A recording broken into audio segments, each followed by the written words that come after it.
South Asian vision TV programme ਦੇ ਵਿੱਚ ਅਵਤਾਰ ਸੂਰ ਵੱਲੋਂ ਆਪ ਸਭ ਦਾ ਹਾਰਦਿਕ ਸਵਾਗਤ ਹੈ। ਪਿਛਲੇ ਪ੍ਰੋਗਰਾਮ ਦੇ ਵਿੱਚ ਤੁਸੀਂ ਸੈਮੀਨਾਰ ਦਾ ਪਹਿਲਾ ਹਿੱਸਾ ਦੇਖਿਆ, ਜਿਸ ਦੇ ਵਿੱਚ ਕਿ ਸਟੂਡੈਂਟਸ ਨੇ ਉਹਨਾਂ ਨੂੰ ਆ ਰਹੀਆਂ ਮੁਸ਼ਕਲਾਂ ਅਤੇ ਉਹਨਾਂ ਦੇ ਹੱਲ ਉਹਨਾਂ ਨੇ ਦੱਸਣ ਦੀ ਕੋਸ਼ਿਸ਼ ਕੀਤੀ ਸੀ। ਅੱਜ ਦੇ ਪ੍ਰੋਗਰਾਮ ਦੇ ਵਿੱਚ ਸਕੂਲ ਦਾ ਕੋਈ ਪ੍ਰਿੰਸੀਪਲ ਹੈ, ਕੋਈ ਟੀਚਰ ਹੈ, ਕਾਉਂਸਲਰ ਹੈ ਜਾਂ ਸੋਸ਼ਲ ਵਰਕਰ ਹੈ, ਜਿਨ੍ਹਾਂ ਨੇ ਕਿ ਉਸੇ ਸਮੱਸਿਆ ਨੂੰ ਆਪਣੇ ਤਰੀਕੇ ਨਾਲ ਆਪਣੇ ਐਕਸਪੀਰੀਅੰਸ ਦੇ ਹਿਸਾਬ ਦੇ ਨਾਲ ਸੁਲਝਾਉਣ ਵਾਸਤੇ ਕੁਝ ਸੁਝਾਅ ਰੱਖੇ ਹਨ ਤੇ ਉਹਨਾਂ ਨੂੰ ਇੰਪਲੀਮੈਂਟ ਕਰਨ ਦੀ ਜ਼ਰੂਰਤ ਹੈ। ਕਿਸ ਤਰ੍ਹਾਂ ਇੰਪਲੀਮੈਂਟ ਹੋਣਗੇ ਇਹ ਤਾਂ ਸਮਾਂ ਹੀ ਦੱਸੇਗਾ, ਬਟ ਸਾਨੂੰ ਇਸ ਤਰ੍ਹਾਂ ਦੇ ਸੈਮੀਨਾਰ ਡਿਸਕਸ਼ਨਸ ਕਰਦੇ ਰਹਿਣਾ ਚਾਹੀਦਾ ਹੈ ਤਾਂ ਕਿ ਅਸੀਂ ਅਵੇਅਰਨੈਸ ਕ੍ਰੀਏਟ ਕਰ ਸਕੀਏ ਅਤੇ ਆਪਣੀ ਸੁਸਾਇਟੀ ਨੂੰ ਵਧੀਆ ਬਣਾਉਣ ਦੇ ਵਿੱਚ ਆਪਣਾ ਯੋਗਦਾਨ ਪਾ ਸਕੀਏ। ਲਓ ਪੇਸ਼ ਹੈ ਉਸੇ ਸੈਮੀਨਾਰ ਦਾ ਦੂਸਰਾ ਹਿੱਸਾ ਅੱਜ ਦੇ ਪ੍ਰੋਗਰਾਮ ਦੇ ਵਿੱਚ, ਅਤੇ ਇਸ ਤੋਂ ਬਾਅਦ ਅਸੀਂ ਵਾਪਸ ਆਉਂਦੇ ਹਾਂ। So our next speaker is by Rajpal Gill. He's an educator, teacher, chairperson and principal designate. Within the Toronto District School Board of Education, she's also a writer. She's consistently active within the Punjabi Canadian community, as well as Canadian mainstream community as a social activist, lending her voice and pen to numerous causes to raise awareness. We welcome her to the stage to share her thoughts about how families can support their youth to succeed. Okay, I'm going to speak in both languages. I see some grandparents, parents are present here. So they were talking about, the first speaker, about the foundation. Foundation years are very important for the children or child. Parent is a very important and the first teacher of the child. Anywhere, you can see what is, happening at school. If they are not coordinating together, so then it's going to be some kind of lacking. So ਅਸੀਂ ਗੱਲ ਕਰਦੇ ਹਾਂ ਕਿ ਜਿਵੇਂ ਆ ਬੱਚਿਆਂ ਨੂੰ parents grand parents ਆਏ ਆ ਕਿ ਅਸੀਂ ਅਰਲੀ ਏਜ ਤੋਂ ਉਹਨਾਂ ਨੂੰ ਰਿਸਪੌਂਸਿਬਲ ਕਿਵੇਂ ਬਣਾਉਣਾ ਹੈਗਾ। ਤੁਸੀਂ ਆ ਬੇਟੀ ਦੇ ਕੋਲੋਂ ਆਰਗੇਨਾਈਜ਼ ਹੋਣਾ ਵੀ ਸੁਣਿਆ ਹੈਗਾ। So I have many examples in our community. ਜਦੋਂ ਤੁਸੀਂ ਇੱਕ ਮੈਂ ਛੋਟੀ ਜਿਹੀ ਸਾਂਝੀ ਕਰਨਾ ਚਾਹੁੰਦੀ ਹਾਂ ਕਿ ਸਾਡੇ ਸਕੂਲ ਦੇ ਵਿੱਚ ਕਿੰਡਰਗਾਰਟਨ ਦੀ ਟੀਚਰ ਕਹਿੰਦੀ ਕਿ ਸਾਡੇ ਜਿਹੜੇ ਇੰਡੀਅਨ ਪੇਰੈਂਟਸ ਆ ਉਹਨਾਂ ਨੂੰ ਬਹੁਤ ਪ੍ਰੋਬਲਮ ਆਉਂਦੀ ਕਿ ਬੱਚੇ ਨੂੰ ਨਿੱਕੇ ਜਿਹੇ ਨੂੰ ਸ਼ੂਲੇਸਿਸ ਜਾਂ ਆਪਣਾ ਬੈਗ ਪੈਕ ਸਾਰਾ ਕੁਛ ਕਰਨਾ ਨਹੀਂ ਸਿਖਾਲਦੇ ਹੈਗੇ, ਅਤੇ ਕਈ ਵਾਰ ਮੈਂ ਸ਼ਾਮ ਨੂੰ ਕੋਟ ਪਾਉਣ 'ਤੇ ਵੀ ਲੇਟ ਹੋ ਜਾਂਦੀ ਹਾਂ। Can you come and sit down with me? I'm going to speak with the parents during the interview time. So one parent, I can give you a little example.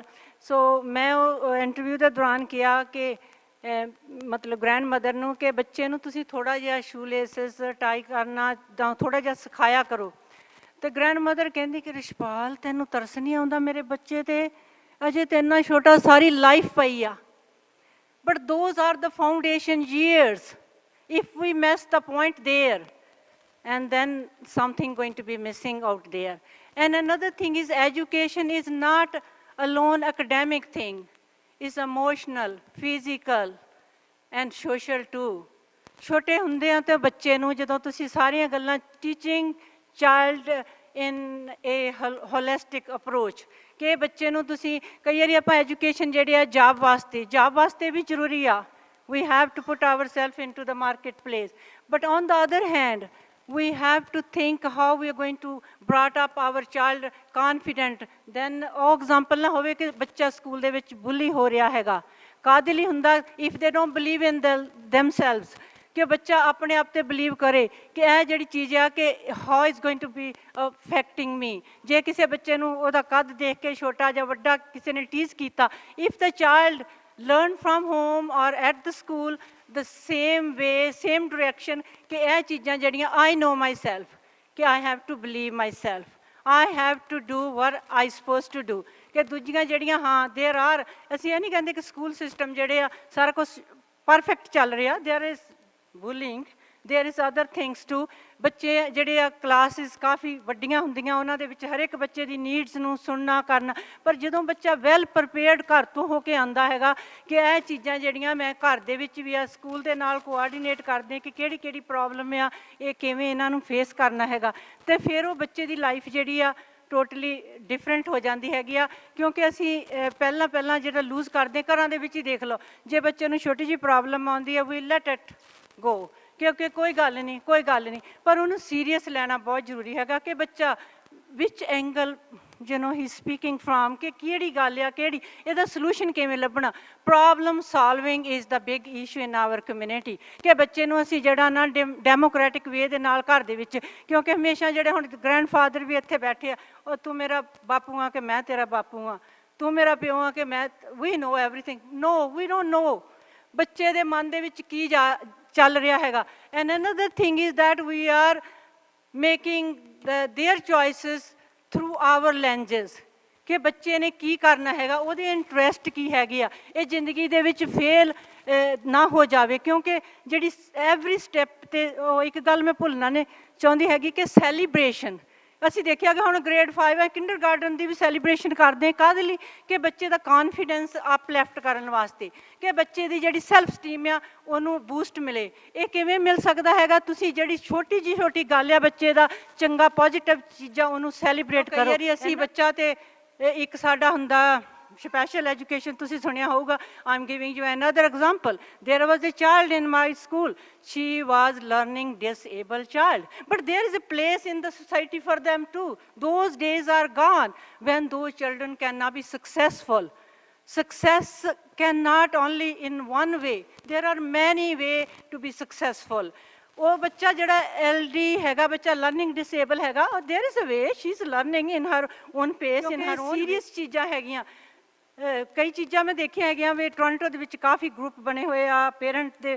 ਤੁਸੀਂ ਇੱਕ ਐਗਜ਼ਾਮਪਲ ਲੈ ਲਓ, ਹੁਣ ਜਿਹੜੇ ਆਪਣੀ ਸਕੂਲ ਬਣਾਇਆ ਹੈਗਾ ਵਾ ਐਫਰੋਸੈਂਟਰਿਕ ਸਕੂਲ, ਉਹ ਪੇਰੈਂਟਸ ਦੀ ਐਫਰਟ ਦੇ ਨਾਲ ਆ। ਪੇਰੈਂਟਸ ਬਹੁਤ ਕੁਝ ਕਰ ਸਕਦੇ, ਜਿਹੜੀ ਕਲੈਕਟਿਵ ਐਫਰਟ ਆ ਇਜ਼ ਰੀਅਲੀ ਨੀਡਡ, ਕਿਉਂਕਿ ਨੈਟਵਰਕਿੰਗ, ਸਾਰਿਆਂ ਨੇ ਸੁਣਿਆ ਕਿ ਨੈਟਵਰਕਿੰਗ ਇਜ਼ ਵੈਰੀ ਇੰਪੋਰਟੈਂਟ। ਕਿਉਂਕਿ ਜਦੋਂ ਬੱਚੇ ਛੋਟੇ ਹੁੰਦੇ ਉਹਨਾਂ ਦੀਆਂ ਛੋਟੀਆਂ ਪ੍ਰੋਬਲਮਸ ਹੁੰਦੀਆਂ, ਜਦੋਂ ਵੱਡੇ ਹੁੰਦੇ ਵੱਡੀਆਂ ਵੀ ਹੁੰਦੀਆਂ। And looking for the solution should not be like we are thinking sometime, oh, why should we go for help? No, we need a help if there is an issue. We need a help to solve and let them to learn. There is not the this is not the end of the world. If there is a problem, let's find the solution for that. There is always solution for the problem. ਇਸ ਕਰਕੇ ਬੱਚਿਆਂ ਦੇ ਹਰ ਕਦਮ ਦੇ ਉੱਤੇ ਤੁਸੀਂ ਜੇਕਰ ਨਾਲ ਹੋ ਕੇ ਚੱਲਦੇ ਆ, there is no way they cannot be successful.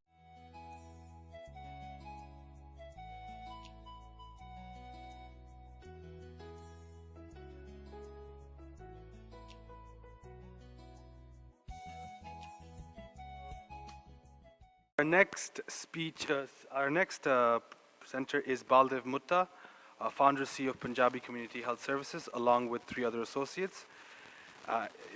He's worked tirelessly for the last 20 years to bring about positive change to the South Asian community through research, education, and programming. He believes that positive reinforcement is the key to prosperity in the community. We invite Mr. Mutta to share his view about community's involvement in the success of students. ਸਾਰੇ ਮੇਰੇ ਵੀਰਾਂ ਭੈਣਾਂ ਨੂੰ ਦੋਨੋਂ ਹੱਥ ਜੋੜ ਕੇ ਸਤਿ ਸ੍ਰੀ ਅਕਾਲ। ਕੁਝ ਗੱਲਾਂ ਜਿਹੜੀਆਂ ਬੱਚਿਆਂ ਨੇ ਵੀ ਕਵਰ ਕੀਤੀਆਂ, ਕੁਝ ਪਹਿਲੇ ਸਪੀਕਰਸ ਨੇ ਆ, ਔਰ ਹੋ ਸਕਦਾ ਕੁਝ ਜਿਹੜੇ ਮੇਰੇ ਤੋਂ ਬਾਅਦ ਸਪੀਕਰਸ ਆਉਣਗੇ ਉਹ ਵੀ ਕਵਰ ਕਰਨਗੇ। ਕੁਝ ਚੀਜ਼ਾਂ ਜਿਹੜੀਆਂ ਬੱਚੇ ਨੂੰ ਸਕਸੈਸਫੁਲ ਬਣਾਉਂਦੀਆਂ, ਜਿਹੜੀ ਰਿਸਰਚ ਕੈਨੇਡਾ ਦੇ ਵਿੱਚ ਹੋਈ ਆ ਅਤੇ ਨਾਰਥ ਅਮਰੀਕਾ 'ਚ ਹੋਈ ਆ, ਉਹਦੇ 'ਚ ਇੰਪੋਰਟੈਂਸ ਐਕਸਟਰਾ ਕਰਿਕੂਲਰ ਐਕਟੀਵਿਟੀਜ਼ ਦੀ ਬਹੁਤ ਮਹੱਤਤਾ ਦਿੰਦੇ ਆ ਵੀ ਤੁਹਾਡਾ ਬੱਚਾ ਐਕੈਡੈਮਿਕ ਤੋਂ ਇਲਾਵਾ ਹੋਰ ਵੀ ਕੁਝ ਕਰ ਸਕਦਾ। ਅਤੇ ਰਿਸਰਚ ਇਹ ਕਹਿੰਦੀ ਆ ਕਿ ਜੇ ਬੱਚਾ ਤੁਹਾਡਾ ਸਪੋਰਟਸ 'ਚ ਹੋਵੇ, ਬੱਚਾ ਤੁਹਾਡਾ ਹੋਰ ਜਿਵੇਂ ਬॉय ਸਕਾਊਟਸ ਆ, ਗਰਲ ਗਾਈਡਸ ਆ, ਡਰਾਮਾ ਕਲੱਬਸ ਆ, ਆਰਟ ਦੇ ਆ, ਪੋਇਟਰੀ ਦੇ ਆ, ਮਿਊਜ਼ਿਕ ਲੈਂਦਾ ਬੱਚਾ, ਅਗਰ ਉਹ ਐਕਸਟਰਾ ਕਰਿਕੂਲਰ ਐਕਟੀਵਿਟੀਜ਼ ਦੇ ਵਿੱਚ ਬਹੁਤ ਜ਼ਿਆਦਾ ਦਿਲਚਸਪੀ ਲੈਂਦਾ ਤਾਂ ਉਹਨਾਂ ਨੇ ਰਿਸਰਚ ਕਰਕੇ ਇਹ ਪ੍ਰੂਵ ਕੀਤਾ ਕਿ ਬੱਚਾ ਮਾੜੀ ਸੰਗਤ ਤੋਂ ਦੂਰ ਰਹਿੰਦਾ। ਸੋ ਜੇ ਆਪਾਂ ਨਾਲ ਦੀ ਨਾਲ ਆਪਾਂ ਐਕੈਡੈਮਿਕ ਐਕਸਲੈਂਸ ਵੀ ਕਰਨਾ ਚਾਹੁੰਦੇ ਹਾਂ ਕਿ ਬੱਚਾ ਸਾਡਾ ਹੁਸ਼ਿਆਰ ਹੋਵੇ ਪੜ੍ਹਨ ਨੂੰ, ਉਹ ਵੀ ਬਹੁਤ ਵਧੀਆ ਗੱਲ ਆ। ਲੇਕਿਨ ਉਹਦੇ ਨਾਲ ਇੱਕ ਹੋਰ ਚੀਜ਼ ਜਿਹੜੀ ਜ਼ਰੂਰੀ ਆ ਉਹ ਇਹ ਹੈਗੀ ਕਿ ਆਪਾਂ ਕਿਸ ਤਰੀਕੇ ਨਾਲ ਜਿਹੜੀ ਮਾੜੀ ਸੰਗਤ ਆ ਉਹਦੇ ਤੋਂ ਆਪਾਂ ਬੱਚੇ ਨੂੰ ਕਿਵੇਂ ਦੂਰ ਰੱਖ ਸਕਦੇ ਹਾਂ। ਉਹਦਾ ਉਹਨਾਂ ਨੇ ਇੱਕ ਐਸਪੈਕਟ ਇਹ ਮਾਪਿਆਂ ਨੂੰ ਦੱਸਿਆ ਵੀ ਤੁਸੀਂ ਆਪਣੇ ਬੱਚਿਆਂ ਨੂੰ ਐਕਸਟਰਾ ਕਰਿਕੂਲਰ ਐਕਟੀਵਿਟੀਜ਼ ਦੇ ਵਿੱਚ ਦਿਵਾਓ। ਹੁਣ ਆਪਾਂ ਨੂੰ ਇਹ ਬੜੀ ਔਖਾ ਲੱਗਦਾ ਜਦੋਂ ਆਪਣੀਆਂ ਕੁੜੀਆਂ ਖਾਸ ਕਰਕੇ ਐਕਸਟਰਾ ਕਰਿਕੂਲਰ ਐਕਟੀਵਿਟੀਜ਼ 'ਚ ਸਕੂਲ ਦੇ ਵਿੱਚ ਰਹਿੰਦੀਆਂ। ਆਪਾਂ ਨੂੰ ਹੁੰਦਾ ਵੀ ਜੇ ਬੱਚੇ ਨੇ 3 ਵਜੇ ਸਕੂਲ ਛੱਡਿਆ ਉਹ ਘਰ ਆ ਜਾਵੇ, ਲੇਕਿਨ ਅਗਰ ਆਪਣੀ ਬੱਚੀ ਖਾਸ ਕਰਕੇ ਬੇਟੀ ਆਪਣੀ ਕਹਿੰਦੀ ਆ ਵੀ ਨਹੀਂ ਮੇਰਾ 3:30 ਵਜੇ ਸਾਡੀ ਬਾਸਕਟਬਾਲ ਦੀ ਗੇਮ ਹੋਊਗੀ ਜਾਂ ਸੌਕਰ ਦੀ ਗੇਮ ਹੋਊਗੀ ਜਾਂ ਅਸੀਂ ਡਰਾਮਾ ਕਰਨਾ ਜਾਂ ਅਸੀਂ ਪੋਇਟਰੀ ਰੀਡਿੰਗ ਕਰਨੀ ਆ ਜਾਂ ਅਸੀਂ ਫੰਡ ਰੇਜ਼ਿੰਗ ਕਰਨੀ ਆ ਜਾਂ ਅਸੀਂ ਉਸ ਡਿਬੇਟ ਕਲੱਬ ਦੇ ਵਿੱਚ ਹਿੱਸਾ ਲੈਣਾ, ਉਦੋਂ ਸਾਨੂੰ ਪ੍ਰੋਬਲਮ ਹੁੰਦੀ ਆ ਵੀ ਯਾਰ ਕੁੜੀ ਦਾ ਮਾਮਲਾ ਅਸੀਂ ਇਹ ਨਾ ਕਰੀਏ ਤਾਂ ਬੈਟਰ ਆ, ਤੇ ਬੱਚੇ ਨੂੰ ਇਹ ਕਹਿ ਦਈਏ ਵੀ ਘਰ ਆ ਜਾ ਤੂੰ ਛੇਤੀ ਦੇਣੇ, ਸਾਡੀਆਂ ਅੱਖਾਂ ਦੇ ਸਾਹਮਣੇ ਰਹਿ, ਅਸੀਂ ਤੈਨੂੰ ਪਿਕਅਪ ਕਰ ਲਾਂਗੇ ਤੇ ਬਾਅਦ ਚ ਦੇਖਾਂਗੇ ਜਦੋਂ ਤੂੰ ਯੂਨੀਵਰਸਿਟੀ ਕਰ ਗਈ, ਜੇ ਤੂੰ ਕਰਨਾ ਤੇਰੇ ਕੋਲੇ ਸਾਰੀ ਉਮਰ ਪਈ ਆ ਵੋਲੰਟੀਅਰ ਵਰਕ ਕਰਨ ਦੀ ਤੇ ਪੋਇਟਰੀ ਲਿਖਣ ਦੀ, ਬਥੇਰੀਆਂ ਲਿਖ ਲਈ ਜਦੋਂ ਅਸੀਂ ਤੈਨੂੰ ਵਿਆਹ ਲਿਆ। ਸੋ ਇੱਕ ਚੀਜ਼ ਇਹ ਤੁਹਾਡੇ ਤੇ ਮੈਂ ਛੱਡ ਦਿੰਨਾ ਕਿ ਅਗਰ ਤੁਸੀਂ ਰਿਸਰਚ ਨੂੰ, ਜਿਹੜੀ ਕੈਨੇਡਾ ਦੇ ਵਿੱਚ ਰਿਸਰਚ ਹੋਈ ਆ ਕਿ ਅਗਰ ਤੁਸੀਂ ਬੱਚੇ ਨੂੰ ਮਾੜੀ ਸੰਗਤ ਤੋਂ ਬਚਾ ਕੇ ਰੱਖਣਾ ਤਾਂ ਤੁਹਾਨੂੰ ਐਕਸਟਰਾ ਕਰਿਕੂਲਰ ਐਕਟੀਵਿਟੀਜ਼ ਦੇ ਵਿੱਚ ਕਿਸੇ ਨਾ ਕਿਸੇ ਰੂਪ ਦੇ ਵਿੱਚ ਆਪਣੇ ਬੱਚੇ ਨੂੰ ਪਾਉਣਾ ਪਊਗਾ। ਉਹ ਤੁਸੀਂ ਕਿਵੇਂ ਪਾਉਣਾ, ਕਿਸ ਤਰੀਕੇ ਨਾਲ ਬੱਚੇ ਨਾਲ ਬੈਠਣਾ ਉੱਠਣਾ ਸੋਚਣਾ, ਉਹਦੀ ਪਰਸਨੈਲਿਟੀ ਕਿਹੋ ਜਿਹੀ ਆ, ਇਹ ਮੈਂ ਤੁਹਾਡੇ ਤੇ ਛੱਡ ਦਿੰਦਾ। ਪਰ ਰਿਸਰਚ ਇਹ ਕਹਿੰਦੀ ਆ ਕਿ ਅਗਰ ਤੁਸੀਂ ਬੱਚੇ ਨੂੰ ਮਾੜੀ ਸੰਗਤ ਚੋਂ ਬਚਾਉਣਾ, ਮਾੜੀ ਸੰਗਤ 'ਚ ਹੁੰਦੇ ਆ ਫਰੈਂਡਸ਼ਿਪ ਹੁੰਦੀ ਆ ਤੇ ਦੂਸਰੇ ਪਾਸੇ ਡਰੱਗਸ ਹੁੰਦੀਆਂ, ਦੋ ਹੀ ਚੀਜ਼ਾਂ ਤੋਂ ਆਪਾਂ ਨੂੰ ਡਰ ਲੱਗਦਾ। ਇਹ ਤੁਸੀਂ ਬਚਾ ਸਕਦੇ ਹੋ ਬੱਚੇ ਨੂੰ ਜੇ ਤੁਸੀਂ ਬੱਚੇ ਦਾ ਦਿਲਚਸਪੀ ਐਕਸਟਰਾ ਕਰਿਕੂਲਰ 'ਚ ਕਰਦੇ। ਦੂਜੀ ਚੀਜ਼ ਆ, ਰਸ਼ਪਾਲ ਭੈਣ ਜੀ ਨੇ ਬਹੁਤ ਵਧੀਆ ਗੱਲ ਕੀਤੀ ਆ ਵੋਲੰਟੀਅਰ ਵਰਕ ਦੀ। ਇਹਦੀ ਮਹੱਤਤਾ ਉਦੋਂ ਆਪਾਂ ਨੂੰ ਪਤਾ ਲੱਗਦੀ ਆ ਜਦੋਂ ਆਪਾਂ ਆਪਣੇ ਸਿੱਖ ਧਰਮ ਦੇ ਵਿੱਚ ਆਪਾਂ ਦਇਆ ਦੀ ਗੱਲ ਦੇ ਉੱਤੇ ਥੋੜ੍ਹੀ ਜਿਹੀ ਆਪਾਂ ਜਾਣਕਾਰੀ ਲੈਣ ਦੀ ਕੋਸ਼ਿਸ਼ ਕਰਦੇ ਵੀ ਗੁਰੂ ਸਾਹਿਬਾਨ ਨੇ ਦਇਆ ਦੇ ਉੱਤੇ ਕਿਉਂ ਜ਼ੋਰ ਦਿੱਤਾ। ਜੇ ਆਪਾਂ ਬੱਚੇ ਦੇ ਵਿੱਚ ਕੰਪੈਸ਼ਨ ਨਹੀਂ ਜਗਾਵਾਂਗੇ, ਉਹ ਆਪਣੀ ਦੇਖਭਾਲ ਨਹੀਂ ਕਰੂਗਾ ਬੁਢਾਪੇ ਦੇ ਵਿੱਚ, ਉਹ ਲਾਇਰ ਬਣ ਜਾਊਗਾ, ਡਾਕਟਰ ਵੀ ਬਣ ਜਾਊਗਾ, ਉਹਦੇ ਕੋਲੇ ਬਹੁਤ ਪੈਸਾ ਵੀ ਆ ਜਾਊਗਾ, ਬਿਜ਼ਨਸ ਵੀ ਐਸਟੈਬਲਿਸ਼ ਕਰ ਜਾਊਗਾ, MBA ਵੀ ਕਰ ਜੂ, CEO ਵੀ ਕਿਸੇ ਵੱਡੀ ਕੰਪਨੀ ਦਾ ਬਣ ਜੂ। ਪਰ ਜੇ ਆਪਾਂ ਉਸ ਬੱਚੇ 'ਚ ਕੰਪੈਸ਼ਨ ਨਾ ਕਰ ਸਕੇ, ਫਿਰ ਉਹਨੇ ਸਾਡੀ ਟੇਕ ਕੇਅਰ ਨਹੀਂ ਕਰਨੀ। ਹੁਣ ਸਵਾਲ ਇਹ ਪੈਦਾ ਹੁੰਦਾ ਕਿ ਕੰਪੈਸ਼ਨ ਕਿਵੇਂ ਆਪਾਂ ਉਹਦੇ 'ਚੋਂ ਬੱਚੇ 'ਚ ਜਾਗਰਤ ਕਰੀਏ, ਕਿਉਂਕਿ ਹਰ ਇੱਕ ਬੱਚਾ ਕੰਪੈਸ਼ਨ ਨਾਲ ਜਾਗਦਾ ਉਹਦੇ ਵਿੱਚ ਹੁੰਦਾ, ਲੇਕਿਨ ਆਪਾਂ ਨੂੰ ਉਭਾਰਨਾ ਪੈਂਦਾ ਉਹ ਕੰਪੈਸ਼ਨ।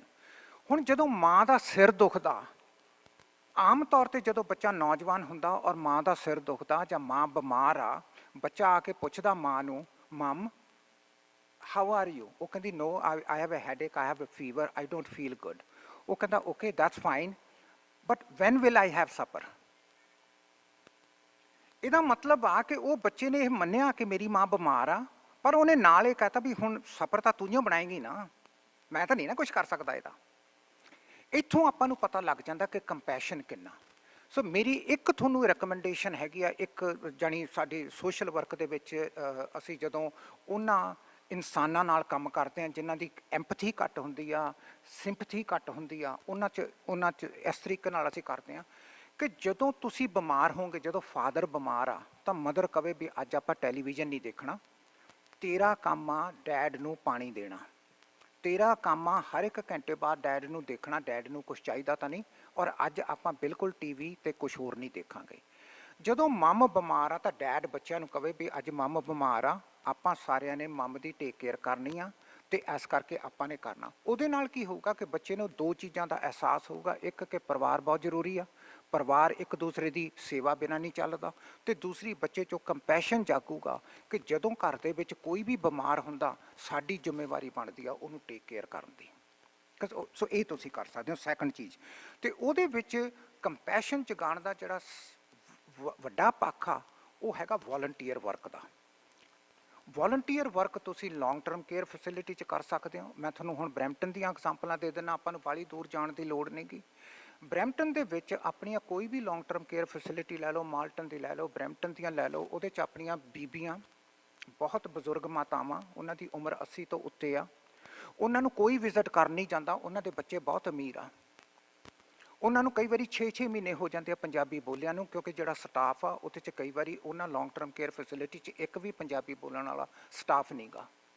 ਸੋ ਉਹ ਕਈ ਵਾਰੀ ਤਰਸ ਜਾਂਦੀਆਂ ਵੀ ਕੋਈ ਸਾਨੂੰ ਸਤਿ ਸ੍ਰੀ ਅਕਾਲ ਬੁਲਾ ਲਏ, ਕੋਈ ਸਾਡਾ ਹੱਥ ਹੀ ਘੁੱਟ ਲਵੇ, ਕੋਈ ਸਾਨੂੰ ਪੁੱਛ ਲਵੇ ਵੀ ਬੀਬੀ ਤੈਨੂੰ ਕੁਛ ਚਾਹੀਦਾ। ਇੱਕ ਮਾਂ, ਬਜ਼ੁਰਗ ਮਾਤਾ 1.5 ਸਾਲ ਤੋਂ ਇੱਕ ਲਫ਼ਜ਼ ਨਹੀਂ ਸੀ ਬੋਲੀ, ਤੇ ਜਦੋਂ ਸਾਡੇ ਸੋਸ਼ਲ ਵਰਕਰ ਉਹਦੇ ਨਾਲ ਮਿਲਣ ਗਿਆ ਤਾਂ ਉਹਨੇ ਕਿਹਾ ਬੀਬੀ ਤੇਰਾ ਕੀ ਹਾਲ ਆ? ਉਹ ਕੁਛ ਨਹੀਂ ਬੋਲੀ। 1.5 ਸਾਲ ਬਾਅਦ ਉਹ ਸਿਰਫ ਰੋਈ। ਤੇ ਉਹਨੂੰ ਜਦੋਂ ਪੁੱਛਿਆ ਵੀ ਬੀਬੀ ਤੂੰ ਰੋਣੀ ਕਿਉਂ ਆ? ਕਹਿੰਦੀ ਅੱਜ ਮੈਨੂੰ ਬੜਾ ਚੰਗਾ ਲੱਗਿਆ ਕਿਸੇ ਨੇ ਮੈਨੂੰ ਸਤਿ ਸ੍ਰੀ ਅਕਾਲ ਕਿਹਾ। ਸੋ ਮੈਂ ਕਹਿੰਦਾ ਕਿ ਆਪਣੇ ਬੱਚੇ ਉਹਨਾਂ ਮਾਤਾਵਾਂ ਕੋਲੇ ਹਫਤੇ 'ਚ ਜਾਂ ਮਹੀਨੇ 'ਚ 1 ਘੰਟਾ ਨਹੀਂ ਜਾ ਕੇ ਕਰ ਸਕਦੇ ਗੱਲ? ਕਿ ਆਪਾਂ ਐਜ਼ ਏ ਆਪਣੀ ਕਮਿਊਨਿਟੀ ਦੀ ਜ਼ਿੰਮੇਵਾਰੀ ਇੰਨੀ ਕੁ ਆਪਾਂ ਕਰ ਸਕਦੇ ਹਾਂ ਕਿ ਮਹੀਨੇ 'ਚ ਇੱਕ ਵਾਰੀ ਇੱਕ ਬੱਚੇ ਨੂੰ ਕਹੀਏ ਵੀ ਪੁੱਤ ਤੂੰ 16 ਸਾਲ ਦਾ ਹੋ ਗਿਆ, ਤੂੰ ਲੌਂਗ ਟਰਮ ਕੇਅਰ ਫੈਸਿਲਿਟੀ 'ਚ, ਅਸੀਂ ਨਹੀਂ ਕਹਿੰਦੇ ਵੀ ਤੂੰ ਹਰ ਰੋਜ਼ ਜਾਣਾ, ਅਸੀਂ ਨਹੀਂ ਤੇਰੇ ਤੇ ਇੰਨਾ ਭਾਰ ਪਾਉਂਦੇ, ਪਰ ਕੀ ਤੂੰ ਮਹੀਨੇ 'ਚ 1 ਘੰਟਾ ਫਲਾਨੀ ਲੌਂਗ ਟਰਮ ਕੇਅਰ 'ਤੇ ਆਪਣੀ ਉੱਥੇ ਬੇਬੇ ਹੈਗੀ ਆ, ਤੂੰ ਉਹਦੇ ਨਾਲ ਜਾ ਕੇ ਗੱਲ ਕਰ ਸਕਦਾ? ਕੀ ਆਪਾਂ ਇਹ ਕਰ ਸਕਦੇ ਹਾਂ? ਤੁਹਾਡਾ ਕੀ ਖਿਆਲ ਆ ਜੇ ਆਪਾਂ ਇਹ ਕਰਾਂਗੇ ਆਪਣੇ ਬੱਚੇ 'ਚ ਕੰਪੈਸ਼ਨ ਨਹੀਂ ਜਾਗੂਗਾ? ਉਹਦੇ 'ਚ ਕੰਪੈਸ਼ਨ ਜਾਗੂਗਾ। ਜੇ ਅੱਜ ਆਪਣਾ ਬੱਚਾ ਕਿਸੇ ਮਾਂ ਨੂੰ ਦੇਖ ਸਕਦਾ, ਕੀ ਉਹ ਆਪਣੀ ਮਾਂ ਨੂੰ ਨਹੀਂ ਦੇਖੂਗਾ? ਸਿਰਫ ਇੰਨਾ ਹੀ ਕੰਮ ਆ ਨਾ ਵੀ ਆਪਾਂ ਮਹੀਨੇ 'ਚ 1 ਘੰਟਾ ਸਿਰਫ ਆਪਣੇ ਬੱਚੇ ਨੂੰ ਕਹਿੰਦੇ ਵੀ ਪੁੱਤ ਮਾਂ ਨੂੰ ਦੇਖ ਲਿਆ ਕਿਸੇ ਦਿਨ। ਸੋ ਐਂਡ ਦੇ ਵਿੱਚ ਇਹ ਬਹੁਤ ਜ਼ਰੂਰੀ ਆ। ਆਪਾਂ ਨੂੰ ਪਤਾ ਕਿ ਇਸ ਤਰ੍ਹਾਂ ਦਾ ਕੈਨੇਡਾ, ਪੂਰੇ ਕੈਨੇਡਾ ਦੇ ਵਿੱਚ ਕੋਈ ਹਾਈ ਸਕੂਲ ਨਹੀਂ ਜਿੱਥੇ ਤੁਹਾਨੂੰ ਡਰੱਗ ਨਹੀਂ ਮਿਲਦੀ, ਕੋਈ ਹਾਈ ਸਕੂਲ ਨਹੀਂ ਗਾ। ਕਿਉਂਕਿ ਮੈਂ ਐਵਰੀ ਵੀਕ ਮੈਨੂੰ ਸਕੂਲ 'ਚ ਮੇਰਾ ਕੁਛ ਨਾ ਕੁਛ ਹੁੰਦਾ ਸਕੂਲ ਦੇ ਨਾਲ ਰਿਲੇਟਡ। ਹਰ ਇੱਕ ਸਕੂਲ ਦੇ ਵਿੱਚ 2 ਚੀਜ਼ਾਂ ਅੱਜ ਕੱਲ੍ਹ ਇੰਪੋਰਟੈਂਟ ਆ ਮਾਪਿਆਂ ਨੂੰ ਸਮਝਣੀਆਂ। ਇੱਕ, ਤੁਹਾਡਾ ਬੱਚਾ ਨੋ ਕਿਵੇਂ ਕਵੇ ਡਰੱਗ ਨੂੰ, ਤੁਹਾਨੂੰ ਇਹ ਸਿਖਾਉਣੀ ਪਊਗੀ ਕਿ ਬੱਚਾ ਨੋ ਕਵੇ। ਅਗਰ ਤੁਸੀਂ ਬੱਚੇ ਨੂੰ ਸਿਰਫ ਇਹ ਪੁੱਛਦੇ ਹੋ ਪੁੱਤ, ਜਿਵੇਂ ਇਹ ਰਿਸਰਚ ਦੇ ਥਰੂ ਆਇਆ 1940 ਤੋਂ ਲੈ ਕੇ ਤੇ 1980 ਤੱਕ ਰਿਸਰਚ ਇਹ ਕੀਤੀ, ਉਹਨਾਂ ਨੇ ਇਹ ਸੋਚਿਆ ਵਿਦਵਾਨਾਂ ਨੇ ਕਿ ਜੇ ਅਸੀਂ ਕੌਮ ਨੂੰ ਇਹ ਸਿਖਾ ਦਈਏ ਕਿ ਸਿਗਰਟ ਪੀਣ ਨਾਲ ਕੈਂਸਰ ਹੋ ਜਾਂਦੀ ਆ ਤਾਂ ਲੋਕ ਪੀਣਗੇ ਨਹੀਂ। ਸੋ 1940 ਤੋਂ ਇਹ ਥਿਊਰੀ ਸ਼ੁਰੂ ਹੋਈ ਕਿ ਅਸੀਂ ਜਾਗਰਤਾ ਪੈਦਾ ਕਰਨੀ ਆ ਕਿ ਸਮੋਕਿੰਗ ਕਾਜ਼es ਕੈਂਸਰ। ਹਰ ਇੱਕ ਕੈਨੇਡਾ ਦੇ ਬੱਚੇ ਨੂੰ ਇਹ ਪਤਾ ਕਿ ਸਮੋਕਿੰਗ ਕਾਜ਼es ਕੈਂਸਰ। ਹਰ ਸਾਲ 11,000 ਬੱਚਾ ਨਵਾਂ ਸਮੋਕਿੰਗ ਸ਼ੁਰੂ ਕਰਦਾ। ਉਹਨਾਂ ਨੂੰ ਪੁੱਛੋ ਵੀ ਤੈਨੂੰ ਪਤਾ ਸਮੋਕਿੰਗ ਕਾਜ਼es ਕੈਂਸਰ? ਕਹਿੰਦਾ ਹਾਂ। ਫਾਈਨਲੀ 1980 'ਚ ਫਿਰ ਪੇਪਰ ਰਿਸਰਚਿਸ ਆਈਆਂ, ਕੁਛ ਮੈਂ ਵੀ ਪੜ੍ਹੀਆਂ ਉਹ ਰਿਸਰਚਿਸ। ਉਹਨਾਂ ਨੇ ਪਹਿਲੀ ਵਾਰੀ ਇਹ ਕਨਕਲੂਡ ਕੀਤਾ ਵੀ ਇਟ ਇਜ਼ ਨਾਟ ਨੈਸੇਸਰੀ ਕਿ ਜੇ ਤੁਹਾਨੂੰ ਇਨਹੈਂਸਡ ਨੌਲੇਜ ਆ ਕਿਸੇ ਚੀਜ਼ ਬਾਰੇ, ਤੁਹਾਡਾ ਬਿਹੇਵੀਅਰ ਵੀ ਚੇਂਜ ਹੋ ਜੇ। ਸੋ ਨੌਲੇਜ ਇੱਕ ਪਾਸੇ ਆ, ਬਿਹੇਵੀਅਰ ਚੇਂਜ ਪੋਜ਼ਿਟਿਵ ਇੱਕ ਪਾਸੇ ਆ। ਸੋ ਤੁਸੀਂ ਸਾਰੇ ਆਪਣੇ ਬੱਚੇ ਨੂੰ, ਜੇ ਉਹਨੂੰ ਪਤਾ ਕਿ ਮੈਂ ਡਰੱਗ ਨਹੀਂ ਲੈਣੀ, ਮੈਂ ਮਾੜੇ ਦੋਸਤ ਨਹੀਂ ਬਣਾਉਣੇ, ਮੈਨੂੰ ਟੈਲੀਵਿਜ਼ਨ ਟਾਈਮ ਸਿਰ ਦੇਖਣਾ ਚਾਹੀਦਾ, ਮੈਨੂੰ ਪੜ੍ਹਨਾ ਚਾਹੀਦਾ, ਤੇ ਫਿਰ ਉਹ ਸਾਰਾ ਕੁਝ ਕਰਦਾ ਕਿਉਂ ਨਹੀਂ ਗਾ? ਜਿੱਦਣ ਤੁਹਾਨੂੰ ਇਹ ਪਤਾ ਲੱਗ ਗਿਆ, ਤੁਸੀਂ ਬਹੁਤ ਵਧੀਆ ਮਾਪੇ ਬਣ ਜਾਓਗੇ। Thank you.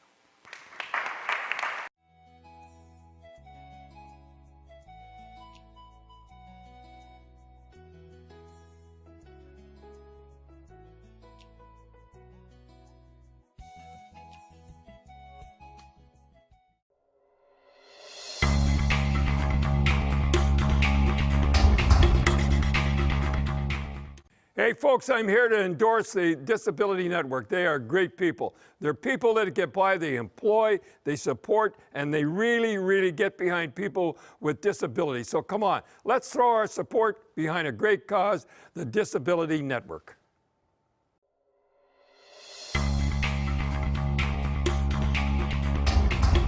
Our next speaker is our keynote speaker.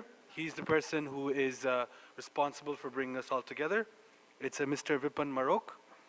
Vipin Marok is a barrister, solicitor, and notary public, running a very successful office in the region of Peel since 2007. Vipin immigrated in Canada in 2003, so that's a great accomplishment. In 4 years, he has his own business. While struggling to settle as a new immigrant, Vipin went through tremendous hassles between working and studying at the same time to attain his license to operate as a lawyer in Canada. Vipin hails from a middle-class Indian family. His mother is a retired educator and father is a former agriculturalist. Vipin has always played a leading role in promoting sports and planning employment opportunities for youth because of his keen interest in supporting youngsters as well as the Foundation for a Healthy Society. Vipin has been actively working to plan more outreach initiatives involving youth in the community for a safer and prosperous future. He's also the organizer for this event. So let's give a big round of applause.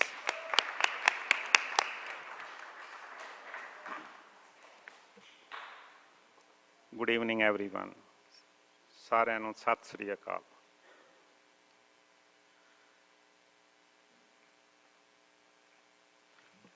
ਬਹੁਤ ਧੰਨਵਾਦੀ ਹਾਂ ਜਿਨ੍ਹਾਂ ਨੇ ਤੁਸੀਂ ਸਭ ਨੇ ਇੱਥੇ ਪਹੁੰਚ ਕੇ ਇਸ ਇਵੈਂਟ ਨੂੰ ਬਹੁਤ ਹੀ ਇੱਕ ਯਾਦਗਾਰੀ ਮੂਵਮੈਂਟ ਬਣਾਇਆ। ਅੱਜ ਦਾ ਜੋ ਸਬਜੈਕਟ ਆਪਾਂ ਚੁਣਿਆ ਸੀ ਉਹ ਆਪਣੇ ਸਭ ਲਈ ਹੀ ਬਹੁਤ ਹੀ ਜ਼ਿਆਦਾ ਇੰਪੋਰਟੈਂਸ ਰੱਖਦਾ, because we all want our students to succeed. I believe in joint family. In fact, I am living in a joint family. My children are too small for school, but I have nieces and nephews who are going to school, colleges, and even universities. I'm a proud uncle of Navneet.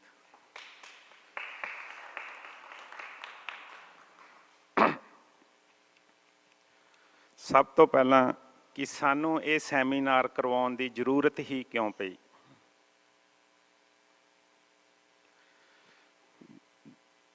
The basic reason which I find is that ਇਸ field ਵਾਸਤੇ ਇਸ ਪਾਸੇ ਨੂੰ ਕੋਈ ਵੀ dialog ਆ ਜਿਹੜਾ ਉਹ ਨਹੀਂ ਹੋ ਰਿਹਾ ਸੀਗਾ, and we need to continue the dialogue in this field too.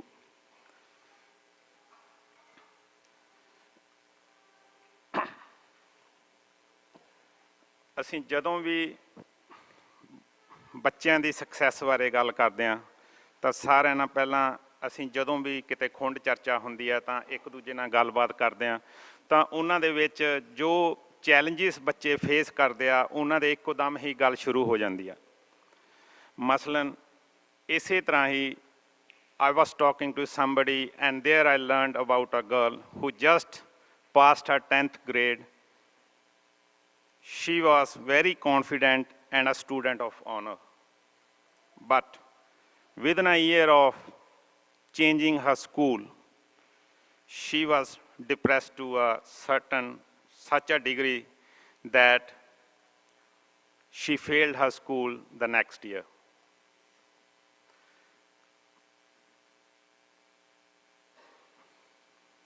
Actually, she didn't fail, we all failed.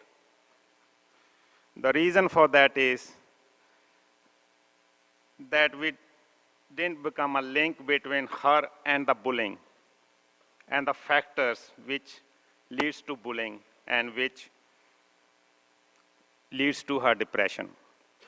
But मैं एक गल ते जोर देना चाहना कि एक अपने च जो communication gap uh, we need to decrease that, we need to minimize that.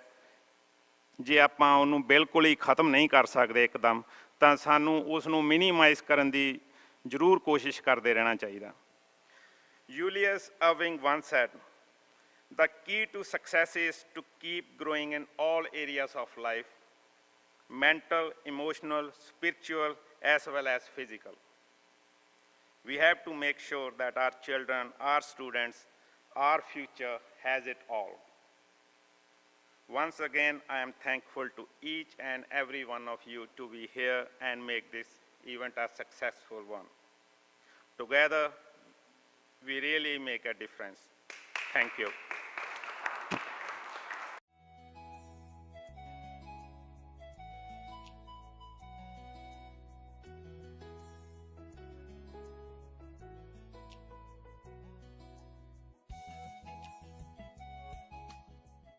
Now I will request Levine to conduct the stage. Thank you.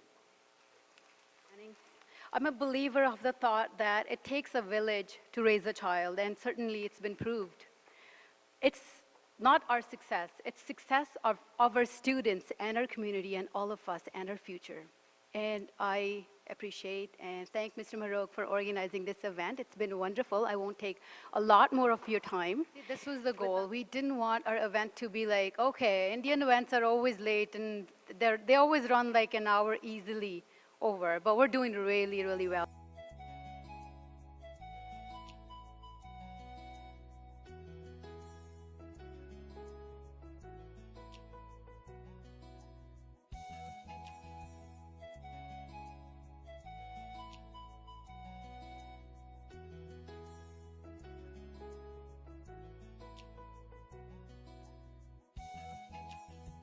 Thank you very much. It's been a wonderful dialogue, and certainly there's a lot more, many more to come. This was just a beginning. In case you found something that you have feedback, please email us and let us know how we can improve for our next ones. And certainly next ones will be much better and will improve. Thank you very much. Have a wonderful night.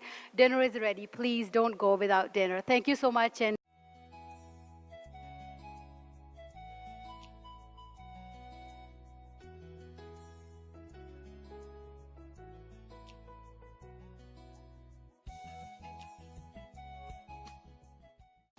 ਜੀ ਹਾਂ ਪਿਆਰੇ ਦਰਸ਼ਕੋ, ਤੁਸੀਂ ਸਾਡਾ ਅੱਜ ਦਾ programme ਦੇਖਿਆ। ਉਮੀਦ ਹੈ ਕਿ ਤੁਹਾਨੂੰ ਸਾਡਾ ਅੱਜ ਦਾ ਇਹ ਪ੍ਰੋਗਰਾਮ ਪਸੰਦ ਆਇਆ ਹੋਵੇਗਾ। ਬਹੁਤ ਵੱਡੇ ਇਸ਼ੂ ਹਨ ਸਾਡੀ ਸੁਸਾਇਟੀ ਦੇ ਵਿੱਚ, ਸਾਡੀ ਕਮਿਊਨਿਟੀ ਦੇ ਵਿੱਚ, ਸਾਡੇ ਬੱਚਿਆਂ ਦੇ ਵਿੱਚ, ਸਾਡੇ ਪੇਰੈਂਟਸ ਦੇ ਵਿੱਚ, ਸਾਡੇ ਵਿੱਚ। ਉਹਨਾਂ ਨੂੰ ਸੁਲਝਾਉਣ ਵਾਸਤੇ ਸਾਨੂੰ ਓਪਨ ਡਿਸਕਸ਼ਨ ਦੀ ਜ਼ਰੂਰਤ ਹੈ, ਜੋ ਕਿ ਮਲੋਕ ਲਾ ਆਫਿਸ ਦੇ ਵਿਪਨ ਮਲੋਕਨਾ ਨੇ ਸ਼ੁਰੂਆਤ ਕੀਤੀ ਅਤੇ ਉਮੀਦ ਕਰਦੇ ਹਾਂ ਕਿ ਉਹ ਇਸ ਨੂੰ ਕੰਟੀਨਿਊ ਰੱਖਣਗੇ। ਡਿਫਰੈਂਟ ਪ੍ਰੋਗਰਾਮਾਂ ਦੇ ਵਿੱਚ ਡਿਫਰੈਂਟ ਇਸ਼ੂਜ਼ ਲੈ ਕੇ ਸਾਡੀ ਕਮਿਊਨਿਟੀ ਦੇ ਵਿੱਚ ਜ਼ਰੂਰ ਆਉਣਗੇ। ਇਲੈਕਸ਼ਨਸ ਆ ਰਹੇ ਹਨ, ਮਿਊਨਿਸਪਲ ਇਲੈਕਸ਼ਨ ਹਨ। ਇਹ ਸਮੱਸਿਆ ਆਪਣੇ ਟਰਸਟੀਜ਼ ਕੈਂਡੀਡੇਟ ਦੇ ਮੋਹਰੇ ਜ਼ਰੂਰ ਰੱਖੋ, ਆਪਣੇ ਕਾਉਂਸਲਰਸ ਬਾਰੇ ਮੋਹਰੇ ਜ਼ਰੂਰ ਰੱਖੋ ਕਿ ਉਹ ਇੱਦਾਂ ਦੀਆਂ ਸਮੱਸਿਆ ਨੂੰ ਸੁਲਝਾਉਣ ਵਾਸਤੇ ਕੀ ਕਦਮ ਪੁੱਟ ਰਹੇ ਹਨ ਅਤੇ ਕੀ ਪ੍ਰੋਗਰਾਮ ਉਹਨਾਂ ਨੇ ਬਣਾਏ ਹੋਏ ਹਨ, ਤਾਂ ਕਿ ਅਸੀਂ ਆਪਣੀ ਸੁਸਾਇਟੀ ਨੂੰ ਵਧੀਆ ਬਣਾਉਣ ਦੇ ਵਿੱਚ ਆਪਣਾ ਯੋਗਦਾਨ ਪਾ ਸਕੀਏ। ਅਗਲੇ ਪ੍ਰੋਗਰਾਮ ਤੱਕ ਇਜਾਜ਼ਤ ਦਿਓ। ਉਮੀਦ ਕਰਦੇ ਹਾਂ ਕਿ ਤੁਹਾਨੂੰ ਸਾਡੇ ਪ੍ਰੋਗਰਾਮ ਪਸੰਦ ਆ ਰਹੇ ਹੋਣਗੇ। ਜੇ ਤੁਸੀਂ ਸਾਡੇ ਪ੍ਰੋਗਰਾਮ ਕੋਈ ਮਿਸ ਕਰ ਰਹੇ ਹੋ ਤਾਂ ਸਾਡੇ YouTube ਤੇ ਚੈਨਲ ਹੈ ਸਾਊਥ ਏਸ਼ੀਅਨ ਵਿਜ਼ਨ, ਤੁਸੀਂ ਉੱਥੇ ਜਾ ਕੇ ਸਾਰੇ ਪ੍ਰੋਗਰਾਮ ਦੇ ਸਕਦੇ ਹੋ ਅਤੇ ਆਪਣੇ ਸੁਝਾਅ ਦੇ ਸਕਦੇ ਹੋ। ਜੇ ਤੁਹਾਡੇ ਆਲੇ ਦੁਆਲੇ ਵੀ ਕੋਈ ਇਵੈਂਟ ਹੋ ਰਿਹਾ ਹੈ ਜਿਸ ਨੂੰ ਕਿ ਤੁਸੀਂ ਸਮਝਦੇ ਹੋ ਕਿ ਸਾਡੇ ਦਰਸ਼ਕਾਂ ਤੱਕ ਪਹੁੰਚਣਾ ਚਾਹੀਦਾ ਹੈ, ਸਾਡੇ ਨਾਲ ਜ਼ਰੂਰ ਸੰਪਰਕ ਕਰੋ ਤਾਂ ਕਿ ਅਸੀਂ ਉਹ ਪ੍ਰੋਗਰਾਮ ਸ਼ੂਟ ਕਰਕੇ ਆਪਣੇ ਦਰਸ਼ਕਾਂ ਤੱਕ ਲੈ ਕੇ ਆਈਏ। ਅਗਲੇ ਪ੍ਰੋਗਰਾਮ ਤੱਕ ਅਵਤਾਰ ਸਿੰਘ ਨੂੰ ਇੱਥੇ ਇਜਾਜ਼ਤ ਦਿਓ। ਸਭ ਦਾ ਰੱਬ ਰਾਖਾ। ਸਤਿ ਸ੍ਰੀ ਅਕਾਲ।